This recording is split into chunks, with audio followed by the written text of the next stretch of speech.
Well, Afghanistan is certainly a place where those also campaigning for women's rights can often find their own lives in danger too. Only last month, Amnesty International reported on how Taliban fighters in Kunduz were using a hit list to track down their targets, allegedly including the names and photos of activists. Annette Young, a leading human rights expert and specialist in conflict areas, is Amnesty International's Senior Director of Research and joins me in the studio today. Anna, thank you so much for being with us. As I just said there, some of those who are battling for women's rights frequently find themselves also in the line of fire. That's very true, unfortunately, and Afghanistan is a very good example. Just in April, Amnesty International had a big conference there for female human rights defenders, and it was quite fascinating to see how many they are and how powerful they are in a country like Afghanistan, where it's hard to imagine just existing, functioning as a woman, let alone fighting for human rights. But then, of course, the next thing we know, they came under attack, and in fact, it was quite an effort to get them out to safety. Is this a constant problem for not only just human rights activists, but aid workers or female aid workers around the world? Well, I think it's a problem for all human rights defenders and aid workers, and there are, of course, other issues that are very specific to female human rights defenders. First of all, it's interesting that I would say that in most places where I worked, and that's pretty much most of the conflict areas around the world over the last dozen years, there are many more female human rights defenders than male, for a variety of reasons, partially because it's considered more dangerous for men. They're more likely in general to be arrested or to be targeted because some of the men are fighting, because some of the men are gone for whatever reason. So women do take on this burden, and as a result, they become the target of attacks themselves more often than men. Do they make better human rights campaigners? Oh, that's a very tricky question. I think in terms of human rights campaigning, it's difficult for me to say, but as a human rights investigators, I think women do have certain advantages. And I'm just speaking from my own experience and from experience of some of my colleagues, where as a woman, because you're seen as less of a threat, it's easier to get to places. Because people, especially female witnesses, seem to have much more trust, or in some places would only talk to you if you're a woman. They would never talk to a male investigator.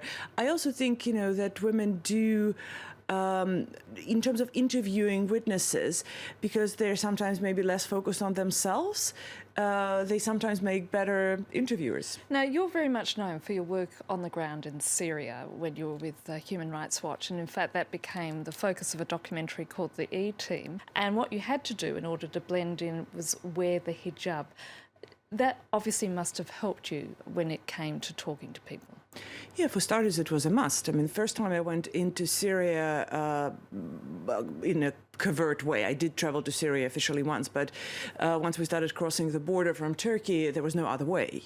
There was no other way. I had to blend in. It was still, there were very few journalists at that time, so I had to be seen as part of the local population. Also, I found that it was much easier for me to interview people, to talk to men, to women, when I was wearing a hijab. I actually got lots of compliments on how good I look in one. And, I didn't think it was offensive. I felt that it was totally culturally appropriate, and if it allowed me to do my job, that was what was necessary. It was difficult, it was scary, it was the time when Assad started bombing these cities from airplanes. They started using helicopters. Crossing the border was not easy. I'm very glad that we were able to do the work back then. Right now, as you probably know, it's becoming less and less possible. But at the same time, I also have to say that we relied so heavily on our local fixers and consultants, and many of them were women. Given the difficult nature of your work, has it taken much of a toll on your personal life? It's always hard to tell. We never know until we know. I don't think so. I'm making a big effort to keep my family life, my personal life somewhat removed from my work, and to maintain certain level of sanity, and to come back in one piece, not only physically but also emotionally, because that's what the kids want to have. At the same time, I think inevitably, our kids are much more exposed to what's happening around the world, but I don't see it necessarily as a problem. We've been talking there about Syria and Afghanistan. Both of them are hotspots, certainly when it comes to violence against women, things such as forced marriage, and not to mention other issues such as genital mutilation. How does an organisation such as Amnesty International prioritise those issues?